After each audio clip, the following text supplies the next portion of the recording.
It's a beautiful day in the neighborhood. Won't you be our neighbor? Jay, I'm feeling neighborish, community-ish. Is that a word? Welcome to the Chicken Box, Welcome. everybody. Powered by the Afro-American newspaper, or Afro News now. We call ourselves a media company. Maryland's oldest black business for 132 years. But the Chicken Box, if you are not from the Baltimore area, it's just full wings, greasy salt, pepper, ketchup, some fries. I'm getting hungry thinking about it. And it's just a staple in Baltimore. If you add a half and half, if you're in other parts of the country, they call it an Arnold Palmer, which I never got. But anyway, it's half tea, half lemonade, and it's got to be sweet because if you go some places, it's not going to be sweet. But here is the chicken box where we just stand on the box and tell our truth. Now, the good thing about it is I don't have to agree with you. Isn't that lovely? Perfect. I mean, people are so, they get their drawers in a bunch because somebody does not agree with the way they think. So now, just because you like this candidate, I don't like you anymore. That's the stupidest thing I've ever heard in my life. But anyway, we're going to talk about it today. The season is here. It's near. November 5th is right around the corner, and the election day is upon us. So, black people, what are we doing? This show is about black people versus the vote, and we have two wonderful young ladies. I'm gonna call them young ladies. They my friends, April Watts and Esther Corbett. Welcome to the Chicken Box. Hey, thanks for having us. Hello. Yes, Hello. they're with Vote MD. I'll start with you, Esther. Why don't you just tell everybody?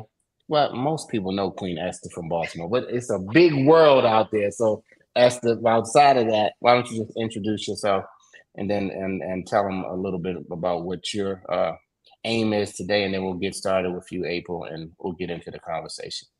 Okay, certainly. My name is Esther Corbett, and I am the CEO of Sparkle and Shine Creations, the chief officer of Graybo Media. And so, what we have here is the Maryland State Board of Elections is our client. And our job is mainly to put the education out about the three ways of voting. And so that's through outreach and events and photo booths and just educating the Black people of having a plan. And that's pretty much why we're here and why I'm everywhere out in these streets.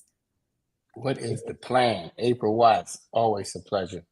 Talk to me. Likewise. My name is April Watts. Most people know me as a multimedia personality, 25-year history in radio in this area. I've done some television, but now for the past 5 years, I've been operating independently and I do all things media. And I do contract work with Graybo and with Esther and Sparkle and Shine. And I'm one of the influencers with the Maryland State Board of Elections. And I'm happy to be here. The Maryland State Board of Elections. Did a lot of people might not know, they might be new voters or never even heard that there was a Board of Election. What is the Board of Elections' main goal or I, aim or purpose or I guess I would say education, education on the voting process, from locations to educating the judges, the staff, all of the things that encompass the whole voting piece, right? And so locations, but it all falls under education. So it's informing the community of what's available to them, when it's available to them, and how it's available to them. And so they have multiple sources of getting that information out. And so basically it's a big contract of, okay, how do we make sure that we don't want to dictate how we get the information out to the Black community, right? Because oftentimes people think they know what works for us, but they really don't.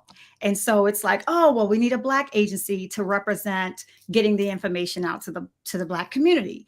We need a Hispanic agency, Cool Associates, who gets the information out to the Hispanic community. So we all get on this big contract together, and we come up with ways that we can market the information where our people get it. So whether or not that's a big truck with April's voice and a DJ, whatever that works for us, that I tell you and that you know that this is when early voting starts. This is how long it's open for. This is an easier site to go to than another state government where sometimes we get overwhelmed, right? You go on a site and it's just not easy or user friendly. So we have a different site, another platform that's been made. So it's kind of like onboarding easy, basic questions. This is what I'm looking for. If I relocated, how do I find out whether or not I can vote in this state? So the site that April gave you was created so that you're not overwhelmed when you go to the State Board of Elections typical site. All right, I think we got that. If you just tuned in, this is the Chicken Box. We talking to Black people versus voting. For the past few elections, our percentage has been down, very down, right? And you know we make the difference in the polls. If not, they would not be targeting us. I just looked at my mail. I said, how are they spending all this money on print? I had one from Harris, from Trump. I mean, I had so many mailers that it's just like vote, vote, vote, vote, vote. Mm-hmm. And I wonder out there who is not voting. And if I think that there are a lot of people who feel disillusioned with the whole process. Mm-hmm. There are a lot of people that are disillusioned with the current state in this country. And I believe that a lot of young people are not voting because they don't understand, and some of them just don't care. I was on social media, and Travis Barker's daughter, Alabama Barker, even though she's not African American, she does Black hair and she's very relevant to Black culture. She said she's not going to vote because she doesn't know what's going on. And so rather than vote for someone and not understand their platforms, she's just not going to vote at all. And I think a lot of people fall into that category. And it's unfortunate, which is why the Maryland State Board of Elections is doing everything they can to arm people with information on how to vote, how to make it easier to vote. And we also do have to take some accountability and find out what these platforms are of the different politicians. Right. Fact. Jay? Yeah. So to that point, and one of the things about the importance of voting is people not realizing that every race is incredibly important, right? And sort of, especially this year, everyone says, okay, well, I'm paying attention to the presidential race. Maybe you're paying attention to the congressional races in your particular state, Maryland being, very specifically here. But then they kind of forget about all of these other things that are on the ballot. Can you speak to the idea of why down ballot races are so important during these elections? Because I think a lot of people often kind of forget about those, like the local judges and things like that. I think for me, sometimes when you get into the box, the space of voting, and you are thinking about the presidential election, right? Yeah. You're not necessarily thinking about the statewide ballot questions that may be on there, unless you're a developer or something like that. And so it affects you directly. And so somebody in your family would know about it. But other than that, do you even take the time to read those questions? Or you just kind of like go through them like really fast?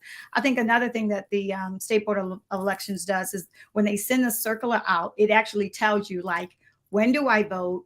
And what am I voting for?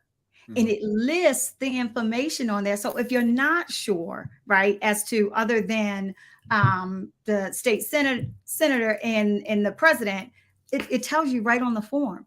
And so part of that is us reading more. Part of that is not pointing the finger at someone else, but take accountability of, I don't know, I'm not sure, but the information's right here. So just like you Google the hottest, latest, trendy lace wig and concert, like it comes back on us. Whether or not you're Black, blue, brown, you can't get all of your information from the internet, right? And social media, right? But you can Google what these particular judges that are up for, what they have done, what their track record is. Who did they release? Who did they not release? Who did you think, should have gotten time, right? And so part of that is us doing our homework.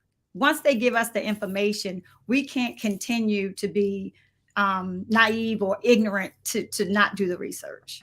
Yeah, I think a lot of people don't realize the power of especially local judges, because these are the things, especially in the Black community, we talk about, we want to see change. Mm-hmm. Who is doing, handling the laws? very much locally in your municipality is paramount to your future. So oftentimes people just go, all right, I'm just gonna look at the sky high information, the stuff that's on national news. But yeah, I'm glad to hear that that's a real concerted effort. Because I know for a fact, especially in Baltimore, a lot of times we have 7 judges on the ballot, and either they're not being run against, or and a lot of people just don't know who those people are, and they do affect your daily lives. To your point, that another thing that's so interesting is that we're so quick to beat the police over their head and the state's attorney over their heads, right? And you get into a court system, and who's making the decision of whether or not that juvenile goes home or goes on an ankle monitor but it's your judges, right? But you don't hear the big uproar of this judge went this way or that judge went that way. And so like part of it is it's a whole system, but you never really hear the judges being pulled into that. And it's important that you do your research and find out these cases that's going on right now, what judges said on what, and then let that help you and make your decision, instead of you just going in a booth and writing things in and circling things and not having any knowledge, or stats to support it. Right. I mean, because we all go ahead, Jim. No, I was just going to say I did absentee voting for Maryland this year, so I've already kind of done everything. And one of the big questions on one of the big initiatives is the charter amendment, right? This idea that the mayor actually gets to appoint who is head of police, which is not a thing. A lot of people don't know this, was just not a thing that was allowed previously. So if you don't just skip down the down your ballot. That's a massive change that will affect people in their everyday lives. So it is, sometimes those things can feel boring to read, like, oh, give money to this, project or whatever. But don't skip those, because when people go, well, why is this happening with the police? Did you vote for that or did you not? It was right there, and you had a hand in it. So I think it's deeply important to, don't take that long to just read through those things. And especially if you're doing early voting, right? You have the opportunity to get this information. It's not hidden. You can find out the ballot initiatives, and you can do your research before you go into vote too, which is important. Can I jump in when you talk about before you go into and doing your research? Absolutely. I would like to say that I think that part of what I do in particular is planning, right? And planning events and producing. So in my planning, I went to vote for early voting this morning. Now, I thought I planned well. I planned to be there at least an hour or so. I would be in and be out. How about it? You really, when you say make a plan to vote, you really have to make a plan, not just what day you're going to do it, or whether or not I'm going to do it early, or whether or not I'm going to do it mail-in, but then the planning of that. So if I'm going to vote today for early voting, then I need to eat before I go, right? I need to eat. I need to go to the bathroom. I need to charge my phone. If I have a broken toe 3 weeks old, I might want to take a pop-up chair, because I don't know whether or not I'm going to be in a line for 30 minutes or whether or not I'm going to be in a line for 2 hours. And if you plan, then that way you're more likely to stick through the process. So even though you are in there for 2 hours, your phone isn't on 5%, because that's part of the planning, right? And so I think sometimes we don't consider those little small things, but those things actually get people to get out of line and say, I'm going to come back. And then they don't come back. Right. I'm just saying. Speaking of a plan, also take an umbrella, because it has been proven that when there is an election day and there's inclement weather, people, especially Black people, do not show up to the polls. And my whole thing is, you're going to let something as simple as rain prevent you from exercising your right and what I believe is your civic duty. So part of the plan, yes, you need your folding chair, you need your snacks, you need your raincoat, you need your umbrella, you need whatever it takes to make sure that you exercise your voice, because it's interesting that we get disillusioned and we feel like we're not empowered and we feel disenfranchised, but we give away that vote. And it's so super important. Absolutely. I agree. If you just tuned in, this is Black people versus the vote. Are you going to vote? And these ladies are saying you should 100% exercise your vote. I'm actually saying if you haven't voted early before, try it. The lines are a lot less. They're smaller. I know I'm in the state of Georgia at the moment, and you can go anywhere in your county. So you don't have to go to your specific place. Is that the same in Maryland, guys? Yep, you can go anywhere in Baltimore County, and so I That don't you have can to go go anywhere in the city or the county that you live in. So you can pick something close to you. You can map it out. I think they even have apps now that they say, okay, the line is long here. Oh, I know in Georgia they do. They say, okay, this location is a 15-minute wait. This location is no wait. So it's really no excuse. But I'm saying if you're voting, which you should, because Yes. I mean, if we go back to the history just for a second, Right. of how they just disenfranchised us to vote, when they suppressed our vote, they say they're kind of doing that again. I was just reading something on CNN about we're witnessing a massive assault on voting rights. In many states, they've changed over 360 bills this year with different voting changes. So you got to pay attention. You got to even make sure that you're registered to vote. The Afro has had up for the last 2 months. You can just go click it, put your name in it, and you can see if you're registered. If you're not, you can go right on the site and register. We just make it very easy. I'm sure you guys at Vote MD, I love that link. Let me put it back up for you guys who missed it. vote.md.gov/vote 2024. We're trying to make the information available for you. And we're not trying to tell you who to vote for. I am, but Maryland voters not trying to tell you who to vote for, people. Like, a lot of people, I mean, everybody, that's a funny thing, right? Let's just talk about it, even though we're not going to say who you want to vote for. But what is the whole line with even people? That's like it's the biggest secret in life. They're on Instagram shouting everything about any brand, about any situation, doing any dance with a cat or whatever else. But when it's time to talk about voting, I mean, unless it's the RNC or the DNC, it seems like the line is not drawn. I'll let you go first, April. I'm having trouble hearing because I have I don't know, something with my connection. So I'll let you ask the question again so I can hear it to answer. Okay. All right. I was just saying, why do you think people don't want to take the stand or take a hard line on who they're voting for, or not want anybody to know they're voting who they're voting for? Yeah. I think politics are very much like religion, and people don't want to be judged based on their decisions.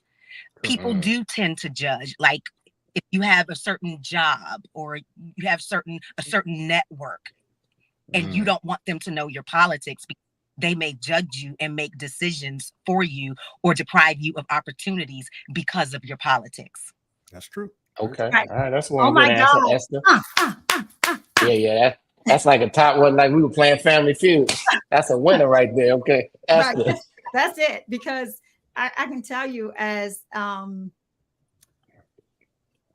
okay, so you can not agree with, there's not a politician that you're going to agree with everything that they do or that they say, right? And that's the reality.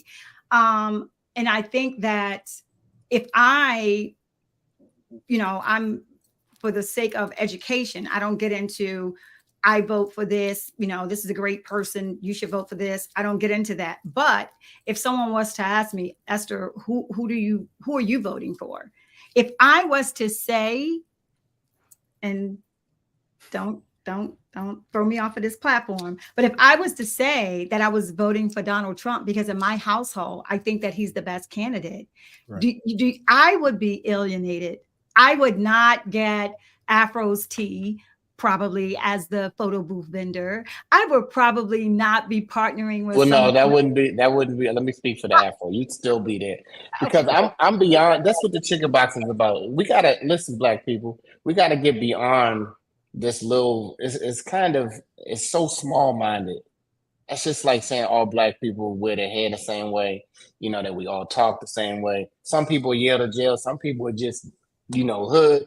Some people are ratchet. Some people are like the nerdiest nerds. I mean, we come in all forms, but it's just because that you waving to the nerd. Hey, we need you. We need No, you. not Nerds. waving to them, acknowledging who I am.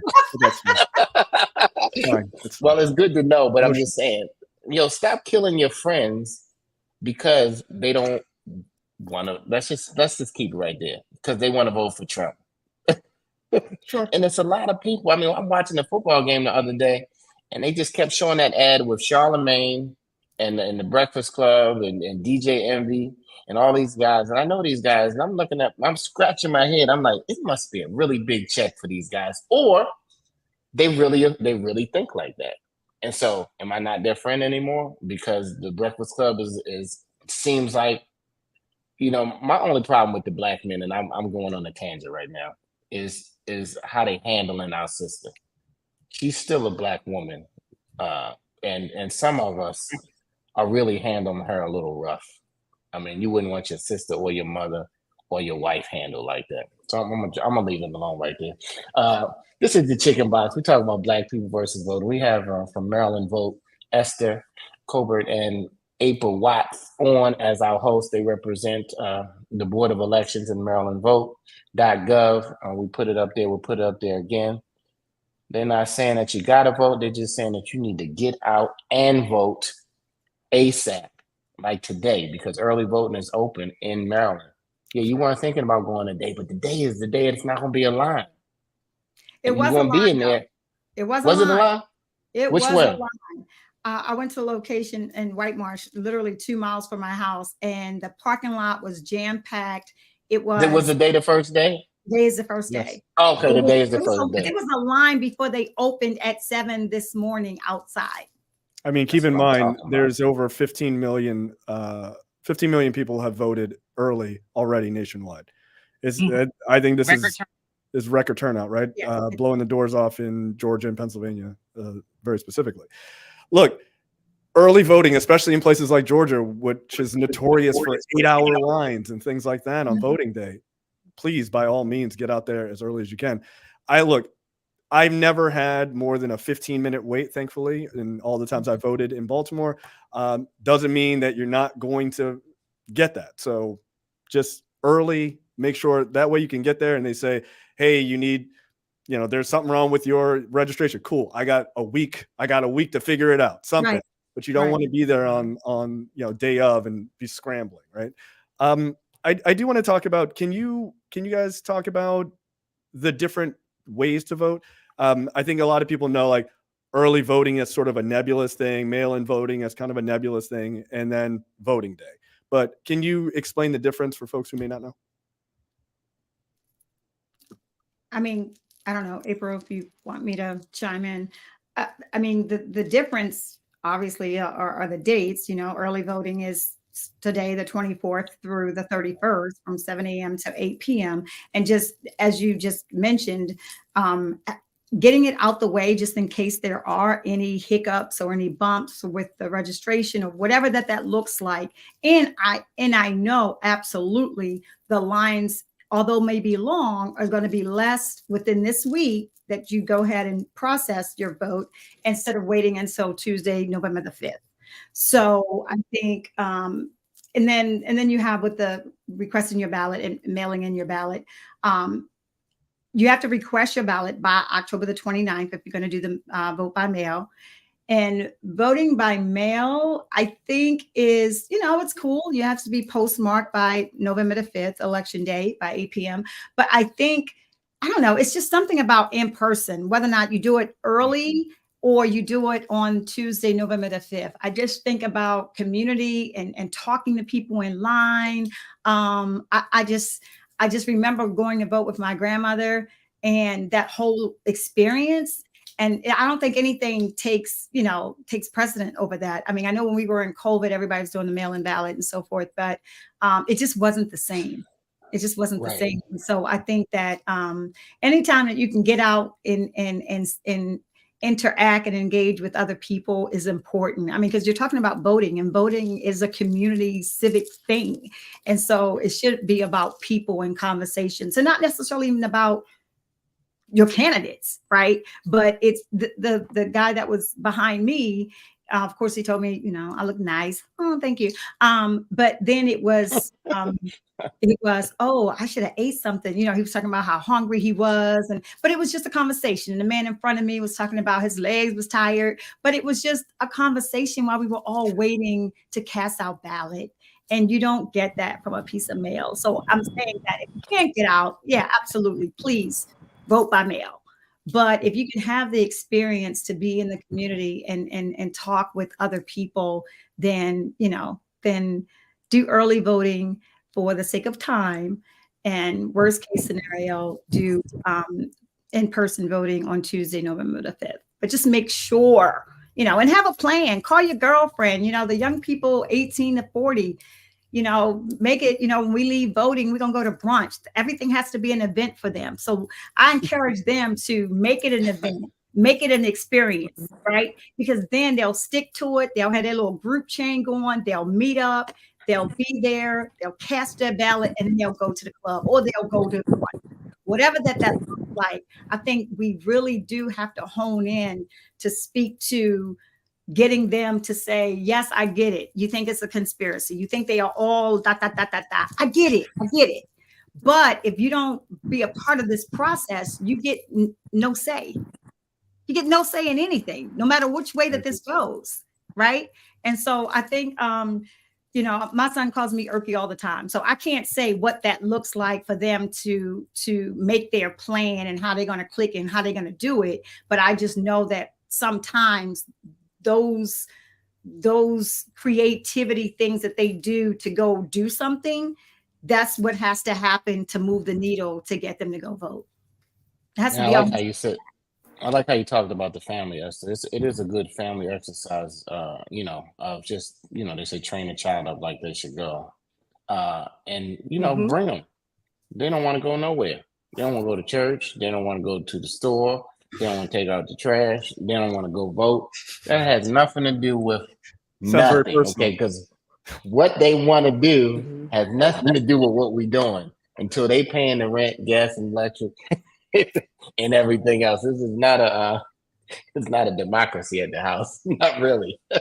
You don't get this. You saying, I'm not your friend. I'm your parent.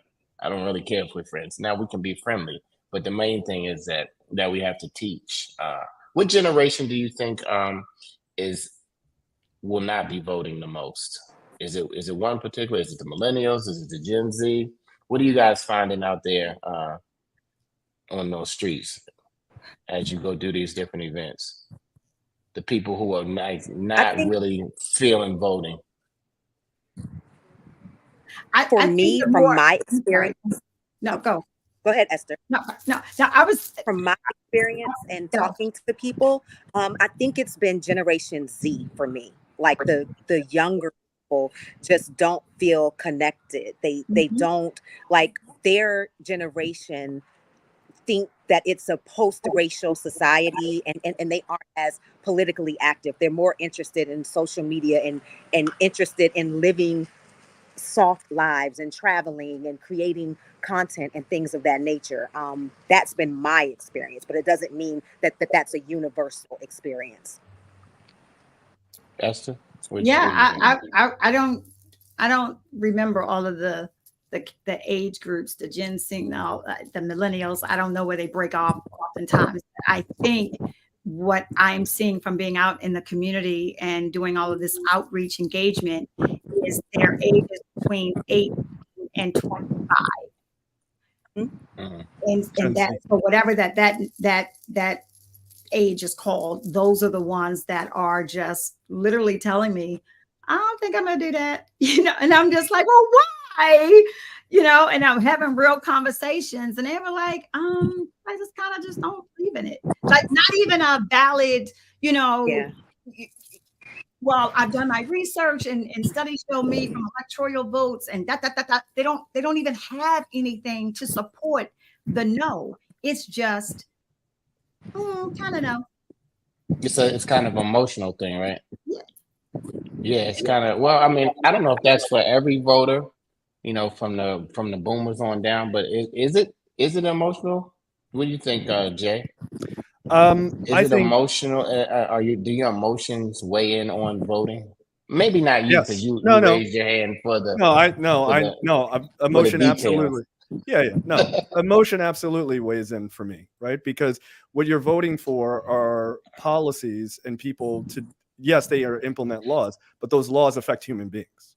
If you're talking about, as far as the school to prison pipeline, as far as, economic, economic solvency and things like that, retirement age and things like that, those, a lot of times I think you can actually appeal to people from an emotional basis and say, hey, do you want your grandmother or you want your mom to be working until she's 75 years old because they want to they want to keep raising, the retirement age? Or do you want social security to be there when you retire? Like, people, to me, I think there is an analytical sort of way of looking at voting and saying, this, and this, sort of that, like, technocrat sort of view. But I also think these are real laws that affect human beings, and they affect you. As I always say, like, you don't have to believe in politics or science, but it believes in you. So it doesn't really matter if you just want to take an analytical stance. But I think an emotional stance is a completely valid one. And I always tell people, vote, in a weird way, you should vote simultaneously stuff that helps you because you are an American and you got to consider yourself. But you also have to think about, especially as Black people, we have to think about our community, right? I think about when I go into the ballot box, yes, there are certain things that are being proposed that do not affect me because I am a man, for instance, right? But I have a mom, but I have a wife, but I have cousins, I have aunts, grandmothers, right? So this idea of, as a community, we're not allowed for our own survival to just be solely selfish, right? You got to think about yourself. Like, you can't be crazy about it, but Right. you also have to think about the community in which you live, because, we're either together in this or we're separate, and that's how you get picked off. So that's how I think about it. So I'm a little bit of both, probably more emotional. April, you look like you want to say something. Come on. I completely and totally agree with Jay. And I think that Jay is talking about two things that aren't necessarily ingrained in people anymore. He's talking about empathy, and he's talking about social consciousness and social responsibility. And I think that we live in such this, I love social media. It's how I make a living. Literally, it's how I've made one for the past 5 years. But there are some drawbacks and some downfalls to social media. We're into this instant society and this me, ego-centered society. So now, like, people go into the polls, or they don't at all, because they feel like it's about them and about what they want, as opposed to thinking about the collective, not just your community geographically, but your racial community or your cultural community, and then the global community. Like, there's sets and subsets of communities that we do have to think about when we go into the polls. And I just think that so many young people are disconnected from it, and it's not just their fault. Like, I don't want to sound like we're just reaming on young people. I think that the previous generations have failed to make voting an important part of their culture. And I'm not just talking about Black culture or Hispanic culture. I'm talking about family culture. Like, get excited about it. Take your kids with you even before they are old enough to vote, so they understand the importance of it and they see the process. And then they'll carry on that tradition when they're of voting age, and they'll pass it down to their children as well. So when we always talk about for the culture, like, as a slang term, do it for the culture, do it for the culture. Well, vote for the culture. It needs to be made cool. It needs to be seen as important and as valuable as it is. And I just think that the messaging around voting has gotten lost, which is why Maryland State Board of Elections is working so hard to change that. Thank you, Maryland State Board of Elections. If you just tuned in, this is the Chicken Box, powered by the Afro News. I just want to, I keep saying newspaper because that's where it started 132 years ago. But now, like April says, we are a media company. And if you've never been to afro.com, go to afro.com. We are Black owned and operated for 132 years. And just for less than 2 Uber Eats, I'm going to talk your language now. You can get a digital subscription, and it helps us pay for young reporters, media staff, all kind of people, and it helps us always tell our truth for our people and bring out good news. Because without the Black press, you wouldn't even know that we got married, that we had doctors, that we had intelligent people. Because the negative news that's on mainstream is about 2% of the Black people. Most Black people not sticking nobody up. They're not robbing anybody. You know, the majority are law-abiding citizens trying to raise their family in a way that makes a difference. And people like you are making a difference in the community. And we thank you for just sharing, because somebody needs to know. When you said your voice counts the other day, right? Or not the other day, a few minutes earlier. I mean, your vote counts. It's kind of like people think their vote doesn't count. Now let's just think about the marketing that's coming to our people, into our community about voting. If in fact our vote didn't count, they would not be speaking to us at all. Yes. They wouldn't try to suppress it either if it didn't matter. Right. Definitely. And matter of fact, your vote doesn't count if you don't vote. so That's if the you only vote, vote that doesn't count. it's really going to count when you go vote. Well, in some ways, you not voting says a lot too, right? Yes. Because we are I mean, as far as, you know, certain particular races, you not voting is also making a choice. And it's not ultimately a choice you want because you think you're being sort of, I'm not picking either one. Yeah, but that's not how the system really works, because that's not how math works. So, look, I mean, can the two of you speak to the idea of there is a lot of sort of, I'm not going to vote. I have, you know, my ancestors fought the right, because a lot of people say, well, look, you know, a lot of Black people in the Black community, your ancestors fought and died for the right for you to vote, right? And you hear a lot of pushback sometimes. You go, well, they also fought for the right for me to not vote. Like, can you guys speak to that? Like, how do you take that when someone says that sort of thing to you? I just think some of that stuff comes from a history of being distrustful of this country. And while that is understandable, we are in this country. We are as American as apple pie, and we do have to be a part of that process. I also think that some of it comes from lack of proper education. It's just ignorance around the system of how the government system works, of how voting works, of how, like, we just don't understand. And I think that the education component, like, people don't do because they don't know, or people do improperly because they don't know. So the more we educate, it'll start to change that mentality. I like that. Maybe that's a challenge for the board. And I'm not sure. I haven't looked into everything that the Board of Election does. But when you said that, I'm sure I can think of people 70 or 80, all the way down to 8 years old, who really don't know how the government works. Don't You know, we know. might have had a class, and I don't know how much class or how much, because I haven't been in school, how much they're teaching that in school. And even when they were teaching it, it was just a lot. And you were like, wow. Like Charlie Brown was talking when it got to talking about all of those things. But now it's kind of like, when you really want to know how government works, do you look at it like you searching for a TikTok video? No. You know what I mean? But maybe we need to break it down, because you remember Schoolhouse Rock back in the day? Yes. And it used to kind of teach you how a bill became a bill, and now it's going to Just become a a law, and bill. how I hope and pray that I stay, and all of that other stuff. You remember the jingle, right? But they still were educating you. I think it has to be a point where we go back and teach the system, you know. And while we're voting, my wife says my dad loves the Lincoln. The ballot is stronger than the bullet. There you go. My famous quote. Yeah.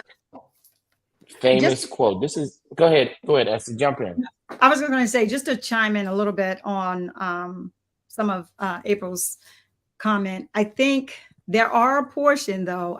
I would love to see maybe a show with some very highly educated African American men who making a choice not to vote because they are extremely educated, and they feel like, and part of them knowing the history and some of the things or the injustices that have been done to us, that they're taking a stance not to be a part of that system. And so I don't necessarily think that it's solely because people are uneducated. I think there's a amount of people that aren't.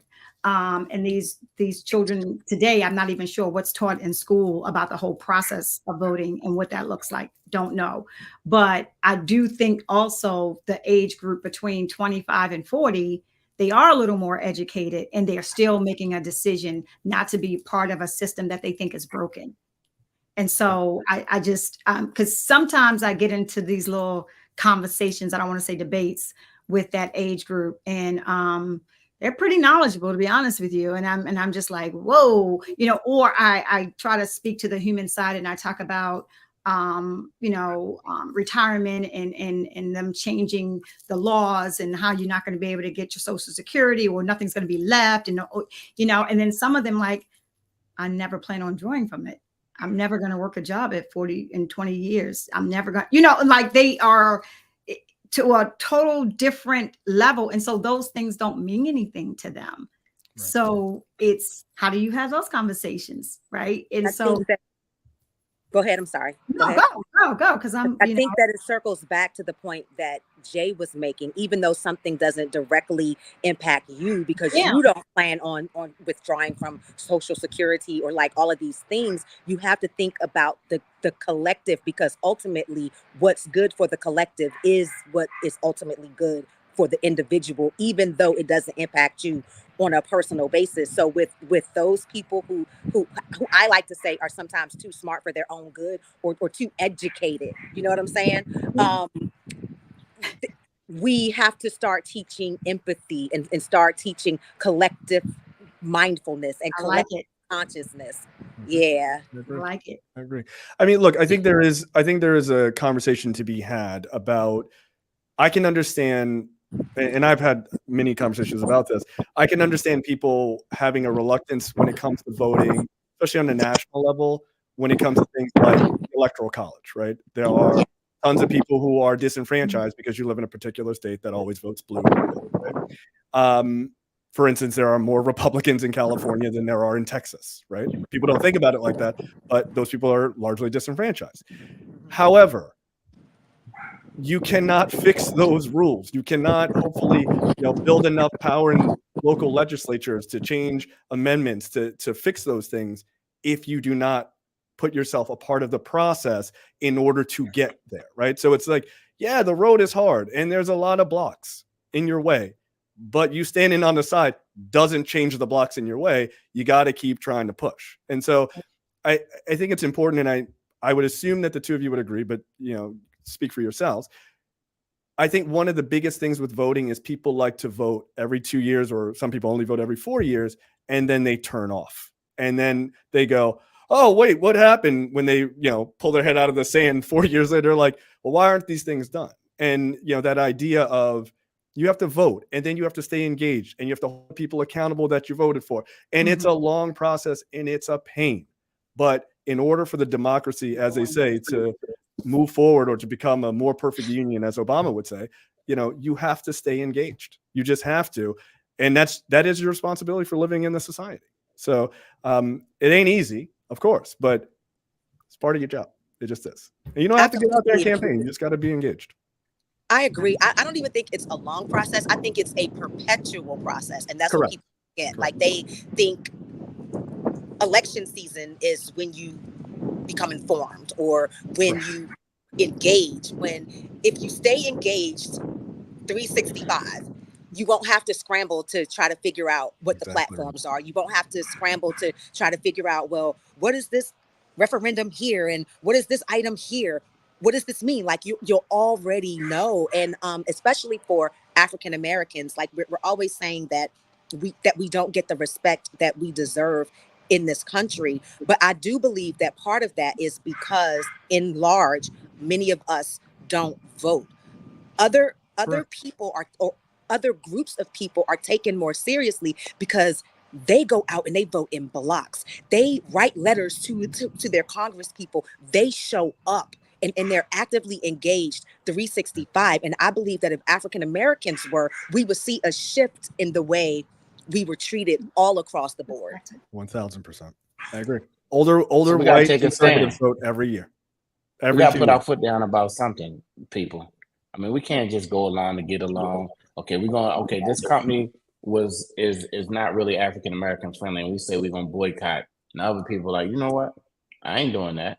You know what I mean? So what are we coming together on? So we came together and we elected the first Black Maryland governor. Did we not? Yeah. Westmore, Governor Westmore. We can come together and do just about anything in the world that we want to do if we come together. We could have our Right. own communities, could be better. We could have no more food deserts in our neighborhood, could be better if we come together. If we have this $1 billion that they keep saying we have all of this money, but we never come together to bring it. Now, we came together when the Black men and the Black women, you remember those 2 calls about a month ago, and we raised Oh, a Yeah. bunch of money for Harris, and I can say that. Anyway, we raised all that money for Harris. I mean, but we came together for a moment in time, which was a historic moment. It was a short amount of time too. But now with the internet, we can come together on the issue super quick. And like you said, but a lot of people they're playing on social media. Mhm. Yeah. They're playing on social media a lot.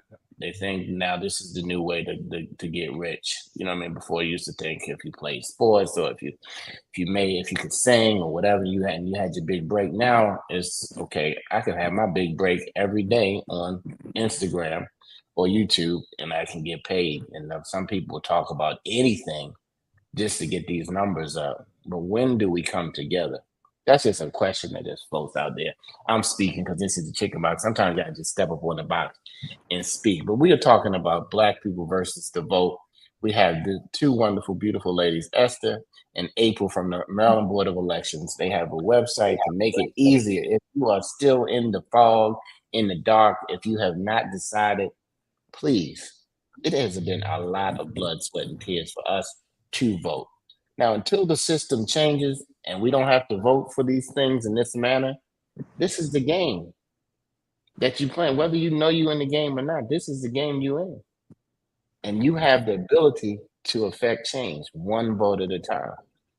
Correct. Don't waste it. Because we lost by 2 votes. Come on. You didn't go. And your seniors that you know, and I always say at the end, call a senior. Call them now and ask them, can you take them to the ballot? Because a lot of our seniors don't have a way to get to the ballot, and they going to vote. Our seniors ain't playing. They already know. They saw how they got treated in line and disenfranchised and everything negative that happened to our people. For grandma's sake, you need to vote. for auntie's sake, for your uncle's sake, for all the lynchings, for everything that has happened to our people, you need to go vote. But here's a cheat code, y'all who got a senior. You can skip the line. And you could get to the front of the line if you got a senior in a wheelchair. Okay, was it just me? Nobody else did it before? All right.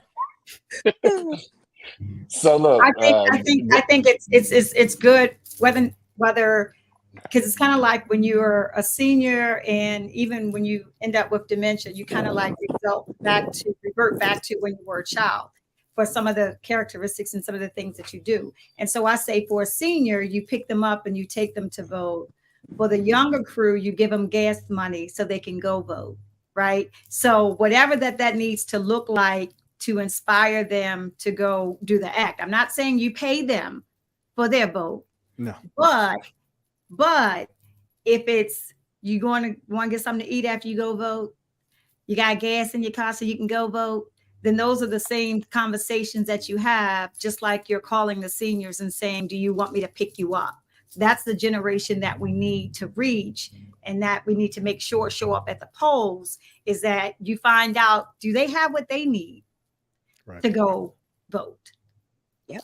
I have been seeing a lot of our brothers from another mother, especially online. These young millennial and Gen Z, young white men and white women who are, I mean, they serious about it. I just stumbled across them because once you start putting in something in the election on YouTube, and I mean, they are about it. I mean, this Occupy Democrats and all of these other people who Mhm. are every day uh, calling out how a certain candidate got crushed, like got Yeah. silenced or got made a fool of. It is a group and a strong movement of young people who are really about this change and really understand. And so I'm glad that they're taking the lead in a leadership role, not only in other communities, but kind of just looking. I look at the generation as a generation. I try not Right. to look at it as a color, but we know that it is that color makes a difference. But if you look at it as a generation, you got your thought leaders in that generation who are making some waves and some impact and doing some serious content work. So shout out to them, and you should encourage them. You know what I mean, as you go along the way, because everybody it's not there yet. It's kind of like it's kind of like church, April. And what I mean, everybody you could go to the same service every Sunday, but somebody gets it now, and then somebody gets it in about 5 years. And you're like, wait a minute, you heard the same thing I heard. That Right. means absolutely nothing. Just because you heard the same thing, you might not have put it into practice, and maybe Esther did, and maybe Jay did, right? And maybe it took me 10 years to get the same concept. Like, oh, okay, that's how you handle your money. Okay, fine. So that's the same thing about these new voters and the people who haven't decided to vote. We got to be patient with them. We can't bash them. Mhm. We can't shame them. You Hmm. can't, you can't try to say, "What, you stupid? You ain't going." You can't do none of that. You got to just kind of. I think April, you wrapped it up when you said it was love. It was all about the love of a human being and how you treat that human being. Because at the end of the day, after the election, you still gonna have to get up and go to work and do your thing, Exactly. no matter Exactly. who the president is. After that day, whatever your dream is or whatever your hustle is, you gotta still hustle. It ain't gonna just change because of. But anyway, it might be a little easier based on the candidate that you picked. Okay, the hours is wrapping up, and this is where we get on the box and pretty much say our last words about today's topic: Black people versus voting. Thank you, everybody else, Byron, Dees, Jewel, Dana, anybody else who's listening on a replay or broadcast. Feel free to share this because there's somebody out there who's not sure if they're gonna vote yet, and they might not be sure. But look, there's the information. I'm gonna put this website up one more time because we want you to vote. Yes. Absolutely. Period. Absolutely. Jay, you're on the box, man. Okay. Final words about Okay. today. First off, Esther and April, thank you for coming on. We appreciate it. It's an incredibly prescient conversation. So we thank you for your time. Look, I'll just say, I think I said, I got a delivery. I'm sorry, y'all. I would say that instead of me giving my opinion, I give plenty of opinion during the conversation. I'll just read two quotes that I think are important about voting. One, nobody will ever deprive the American people of the right to vote except the American people themselves. And the only way you can do that is by not voting. That's by FDR. And probably my favorite quote about voting: the vote is precious. It is almost sacred. It is the most powerful nonviolent tool we have in a democracy. John Lewis. So the late great John Lewis. So I take those two statements to be sort of the bookends of it, right? It's not just that you're given this opportunity, but you can take it away from yourselves, right? That's part of it. But it's also a tool for you to use in a wonderful way that is nonviolent, that is largely easy to do, and you can actually change the future of your life and the people around you. So I think both of those guys kind of nailed the aspects of voting for me. So Esther, I will go to you. Your final thoughts. You're on the box. Final thoughts is today is the first day of early voting, and I just want to drive it. You want to do early voting, you have for a week up until Halloween from 7 a.m. till 8 p.m. And your mail-in ballot, you can request a mail-in ballot up to October the 29th, and show up in person on Tuesday, November the 5th. Like it's important, all ages, not 18 to 40, 18 to 99. That's right. Just show up. That is my desire. That is my hope, is that we have a presence. Absolutely. Has April gone yet? Nope, April's up next. Okay. I love old school hip hop, and one of my favorite songs is by Nas and Lauryn Hill, If I Ruled the World. So I don't want to rule the world, but I do want a say in how it's governed. And that's why I vote. Your vote is your power. Please, whatever you do not relinquish that power. Do not give it away. Do not throw it away. Arm yourself with education and then exercise that vote. Speak up and speak out with your vote. And I also want to say, being a fan of personal power, do what works best. Did we lose her? Oh, She no. said, "Do what works best." Listen, we can end with that. Okay. I want to box. Listen, this is a very important conversation. It works best for you. For me, I love the frenzy. I'm a touchy-feely person. I like voting on voting day. So I go out. I love the long lines. I love the wait. I love my feet hurting. I love all of that. So figure out what works best for you and do it. But whatever you do, don't leave your vote on the table.